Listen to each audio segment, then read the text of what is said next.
புயல் முன்னெச்சரிக்கை நடவடிக்கைகளால் தமிழகத்தில் உயிர் சேதம் தவிர்க்கப்பட்டிருப்பதாகவும் இலங்கையில் மழை வெள்ளத்தில் தவிக்கும் தமிழர்களை மீட்க நடவடிக்கை எடுத்திருப்பதாகவும் பேரிடர் மேலாண்மை துறை அமைச்சர் KKSSR ராமச்சந்திரன் தெரிவித்துள்ளார். சென்னையில் இதனை தெரிவித்த அவர், தமிழகத்தில் 13 நிவாரண மையங்கள் உருவாக்கப்பட்டு அதில் 1058 பேர் தக்க வைக்கப்பட்டிருப்பதாகவும் குறிப்பிட்டுள்ளார். மொத்தம் தமிழ்நாட்டில் இதுவரை 13 நிவாரண மையங்கள் நாம் உண்டாக்கி வைத்திருக்கிறோம். ராமநாதபுரத்தில் 3, திருவாரூரில் 4, நாகப்பட்டினத்தில் 5, விழுப்புரத்தில் 1, மொத்தம் 1058 நபர்கள் அங்கே தங்க வைக்கப்பட்டிருக்கிறார்கள்.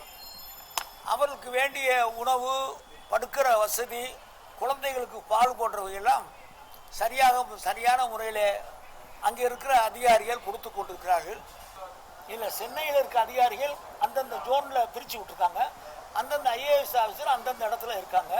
மாவட்டத்துக்கு ஒரு ஆஃபீஸர் IAS ஆஃபீஸர் அனுப்பியிருக்காங்க.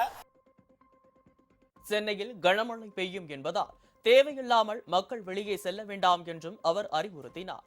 இலங்கையில் விமான நிலையத்தில் தவிக்கும் தமிழர்களுக்கு உணவு வழங்க தமிழக அரசு நடவடிக்கை எடுத்திருப்பதாகவும் அமைச்சர் தெரிவித்தார். இலங்கையில் இருக்கிற விமான நிலையத்தில் இருக்கிற நம்முடைய தமிழர்கள் விமான நிலையம் தற்போது மூடப்பட்டிருக்கிற காரணத்தால் அங்கே இருக்கிறார்கள். முதல் நாள் சிரமப்பட்டிருக்கிறார்கள்.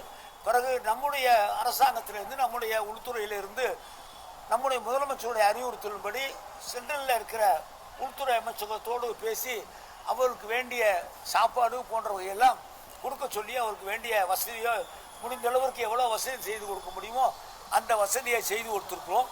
விமான நிலையம் திறந்த உடனேயே அவர்களெல்லாம் தமிழ்நாட்டுக்கு வரக்கூடிய சூழ்நிலையை நாம் உருவாக்க இருக்கிறோம்.